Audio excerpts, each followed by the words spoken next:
नमस्कार, Bharat horror podcast में आप सबका स्वागत है। मैं आदित्य राणा आपके लिए एक नई स्टोरी लेकर आया हूँ। आज की स्टोरी हमें एक सब्सक्राइबर ने भेजी है। तो सब्सक्राइबर जो है बिलोंग करते हैं पश्चिमी उत्तर प्रदेश से। तो हमारे सहारनपुर ज़िले के पास ही दूसरे ज़िले में उनका घर है। हमने उनका नाम और स्थान चेंज कर दिया है। नाम हम रख लेते हैं अनुज। तो सब्सक्राइबर जो हैं अनुज ने हमसे भूतिया घटना साझा की है। अनुज यूपी के किसी इंटर कॉलेज में पढ़ाई करते थे। तो अनुज ने ये कहानी हमें ईमेल पर शेयर की है। आप भी हमारी ईमेल पर अपनी कहानी शेयर कर सकते हैं। उसके बाद हम उसे नरेट करेंगे, जनता को और लोगों को सुनाएंगे। जिसको कहानी अच्छी लगेगी लोग अपने सुझाव हमें हमारे चैनल पर भेज सकते हैं। तो अनुज जो है, अनुज ने 10th किसी प्राइवेट स्कूल से की थी। उसके बाद इंटर कॉलेज 11th में इंटर कॉलेज में एडमिशन लिया था। तो अनुज ने साइंस वर्ग में एडमिशन लिया था, स्ट्रीम उनकी साइंस थी। तो अनुज क्या करते थे, सुबह स्कूल जाते थे। उसके बाद स्कूल में ना लंच में बाहर आते थे, अपनी ट्यूशन वगैरह पढ़ते थे। फिर दोबारा फिर 2 बजे के बाद फिर स्कूल में जाते थे। कहानी 8-9 साल पहले की है। उस समय इंटर कॉलेज में 2 बार अटेंडेंस होती थी, एक सुबह एक लंच के बाद। क्योंकि इंटर कॉलेज में से ना 11वीं 12वीं के बच्चे, कुछ बच्चे जो है जल्दी छुट्टी करके अपने घर चले जाते थे। तो इसलिए इंटर कॉलेज का नियम था कि 2 बार अटेंडेंस लेंगे, उससे पता चलेगा। तो फिजूल की बातें ना करते हुए सीधा कहानी पर आते हैं। तो एक बार क्या होता है, अनुज जो है अपने स्कूल में बैठे थे। तो लंच ब्रेक हो रहा था। अधिकांश बच्चे जो है क्लास से बाहर थे।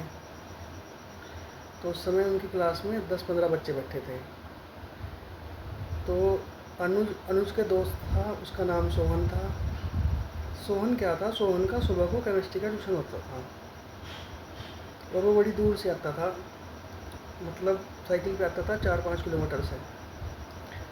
तो सोहन के साथ क्या होता है, इंटरव्यू में उसमें लंच ब्रेक में सोहन पोजेस हो जाता है। तो उसे देख के अनुज डर जाता है। अनुज क्लास से बाहर भागता है। जैसे ही बाहर भागता है तो बाहर सर्दियों के दिन थे। स्कूल के टीचर जो है चेयर डाल के धूप में बैठे थे। तो भागा भागा टीचर्स के पास गया कि सर, जो मेरा दोस्त है सोहन, उसको पता नहीं क्या हो गया, वो तो रोने लग रहा। रोने लग रहा क्यों, क्या बात होगी? टीचर ने पूछा घर से कोई फ़ोन वोन आया? तो उन्होंने बताया नहीं, कोई फ़ोन नहीं आया।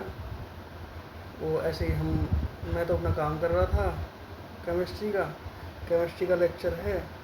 लंच के बाद वो अपने रोने लग गया। तो टीचर आए। टीचर ने पूछा भाई क्या बात होगी, क्या बात होगी? वो कुछ ना बताए। सोहन बस रोए जाए और बीच में मतलब घुर रहा है ऐसा भी, ऐसी आवाज़ जब निकाल ली। तो सर ने देखा कि इसका तो हाल ख़राब है भाई, कुछ ना कुछ तो गड़बड़ है। तो उन्होंने उसके घर फ़ोन कर दिया। तो घर वालों ने कहा कि यहाँ से तो ठीक गया था जी, कोई बीमारी तो है नहीं इसे। तो अनुजर के साथ एक और पंडित जी और का लड़का था। पंडित जी का लड़का था। तो वो लड़का समझ गया। उस लड़के ने कहा कि सर देखो, मुझे लगा इसको कोई बहुत बात चढ़ रहा है और कुछ नहीं, मैं घर जा रहा, मुझे बाइक की चाबी दो, मैं घर से भूत लाऊँ। टीचर कह रहे थे कि हम इसको डॉक्टर को दिखाएं। तो अनुज ने कहा कि सर ये लड़का कह तो रहा सही, चलो डॉक्टर को दिखाएंगे। डॉक्टर को दिखाया, वो फिर भी रोए जा रहा। डॉक्टर ने कहा कोई बात होगी, क्या दिक्कत है तुझे, किसी ने कुछ कह दिया? वो लड़का कुछ ना बोला। उसके बाद कहा, फिर वो पंडित जी का जो लड़का था, शर्मा जो लड़का था, वो घर गया, वहाँ से भूत लाया। उसने सोहन को लगाई। लगाने के 2-3 दिन बाद वो लड़का ठीक हो गया। तो उससे पूछा भाई क्या हो रहा था? वो कह कुछ नहीं, क्या होता। मैं यहाँ पे बैठा, डॉक्टर ने बहुत लगाई थी। वो कहने लगा मुझे डॉक्टर से क्यों लेकर आए। पहले तो यूँ बोल रहा था कि डॉक्टर का कौन आया, मुझे यहाँ पे लेकर आए। तो सर ने बताया कि भाई तेरी वजह से डॉक्टर का आए, हम तुझे लेकर आए, हम नहीं आए डॉक्टर का तुझे लेकर आए। मुझे क्या हुआ, अब तू रो रहा था बैठा हुआ, मुझे तो पता नहीं मैं तो रोता। तो उससे अनुज ने पूछा सुबह, कि सुबह कहाँ से आया था तू, कैसे आया था, घर से ही तो आया था। वो सुबह उसका सुबह का ट्यूशन होता था केमिस्ट्री का, 6 साढ़े 6 बजे। तो सर्दियों में थोड़ा अंधेरा होता है, उस टाइम अंधेरे में निकलता था। तो उसने सोहन ने बताया, मैं तो सुबह से साइकिल पर चला और साइकिल से आया मैं। पापा कह रहे थे बाइक ले जा, लेकिन मैं तो साइकिल से आया, कोई दिक्कत नहीं है, अंधेरा हो रहा था, मैंने टॉर्च लगाई हुई थी आपको छोटी सी, और रास्ता दिख रहा था आराम से, और जो ट्यूशन वाले बच्चे थे और भी थे मेरे साथ। तो फिर इन्वेस्टिगेशन करी गई। शाम को अपने घर चला गया सोहन। तो उसने मेरे घर बताया कि मेरे साथ ऐसा ऐसे हुआ, बच्चे बता रहे थे, मुझे तो पता नहीं क्या हुआ। बात आई गई कर दी। फिर 4-5 दिनों के बाद सोहन जो है रात में अपने घर ही पहुँचे सो गया। आ गया, ऐसे ही रोना वोना शुरू कर गया। तो उनके गांव में कोई भगत था, उसे पकड़ के वहाँ ले गए सोहन को। तो उसने पूछा, तो भगत ने बताया कि जिसे साइकिल से जा रहा था और इसका टायर जो है टूट के नींबू नींबू के ऊपर ऐसे आ गया। तो सोहन ने बताया कि उनके गांव में ना शमशान घाट था, शमशान घाट को क्रॉस करके जाते थे वो, क्रॉस करके सड़क पे चढ़ते थे हाईवे पे, और फिर हाईवे से अपने ट्यूशन को आते थे, कॉलेज में आते थे। तो उनके घर से कॉलेज की दूरी 4-5 किलोमीटर थी। गांव क्रॉस करने के बाद शमशान घाट पड़ता था और फिर हाईवे पे चढ़ते थे। तो शमशान घाट के बाहर किसी ने कोई टोटका वोटका का रखा होगा, उसके ऊपर उसकी साइकिल चढ़ी हुई थी। तो जो आंटी थी उससे भगत जी ने पूछा, हाँ भाई कौन है तो, मैं तो गांव का ही हूँ। उसने कहा, और मुझे ने किसी ने पकड़ गया, नींबू में छोड़ा था किसी और के ऊपर। तो आंटी ने बताया कि मुझे गाँव में से ही किसी ने पकड़ के, जिस दिन मैं मरा था मुझे पकड़ लिया था, और पकड़ा था मुझे 1.5-2 साल पहले। तो मुझे किसी के ऊपर छोड़ दिया, और जिसके ऊपर छोड़ा था उसने उतारा करके यहाँ गिरा था, अब मैं इसके ऊपर आ गया। तो भगत जी ने कहा कि तुझे मुक्ति दे दे चलो। उसने कहा, मुझे मुक्ति ना दो, जिसने छोड़ा था मैं उसका नाम बता रहा, मुझे उसी के वापस वहाँ भेज दो, उसी के ऊपर जाऊँगा मैं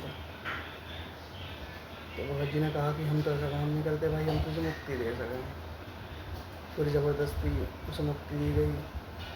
सोहन में से निकाला, उसने डिमांड करी, मैं तो जलेबी खाऊंगा, मुझे मिठा बहुत पसंद है, जलेबी चाहिए। फिर जलेबी मंगवा कर दी शाम को, उसे निकाला उसमें से, तब जाके सोहन ठीक हुआ। तो जब आप साइकिल वाइकिल चलाएँ या कहीं जाएँ तो आपको ना ध्यान रखना चाहिए। सड़क पर बहुत चीज़ें पड़ी होती हैं, उन चीज़ों को मत लंघे, उन्हें लांघ के मत जाएँ, उनके ऊपर अपना वाहन न चढ़ाएँ। वैसे देखो कारोबार में तो पता नहीं चलता कौन चीज़ क्या किसी के नीचे आ गई, लेकिन साइकिल और बाइक स्कूटी पर पता तो चल सकता है कि हमारे टायर के नीचे क्या आ रहा है। बाकी अपने भगवान का भजन करो, कुल देवी की पूजा करो, पुत्रों की अब सारे हाथ चल रहे, पुत्रों की जय जयकार करो, हाथ जोड़ो। ये चीज़ वैसे ज़्यादा चर्चा करने के लिए भी नहीं होती है, हम पॉडकास्ट बना जरूर रहे, पर इन चीज़ों पर चर्चा नहीं करना चाहिए ज़्यादा। मैं ज़्यादा चर्चा नहीं करता हूँ, मैं बस स्टोरी बना कर डाल दी, छुट्टी अपने दिमाग से निकाल देता हूँ। बाकी अभी दिया लगाऊंगा प्रभु जी का, एक दिया बजरंगबली का, कुल देवी के नाम का, पुत्रों के नाम का। जय श्री राम। कहानी अच्छी लगी हो चैनल को लाइक और सब्सक्राइब जरूर करें भाई। चैनल तो हमारा टकरा, पर मैं ना अक्षय वशिष्ठ जी भाई जी की कहानी सुनता हूँ, अच्छी कहानी अपलोड करते हैं, उनके नीचे डाल देता हूँ, उससे मेरे 50-60 व्यू तो आ ही गए जैसे भी आ रहे। ठीक है, जिसके पास कहानी हो भारत के सन04@gmail.com पर शेयर करें। इसके अलावा और भी हम कोई चीज़ अच्छी होगी उसके बारे में पॉडकास्ट बनाएंगे, या आपको बताने के लिए कुछ अच्छी चीज़ होगी, और भी धर्म से कोई भी जुड़ी हो, कोई भी धर्म से कोई भी चीज़ जुड़ी हो। ठीक है।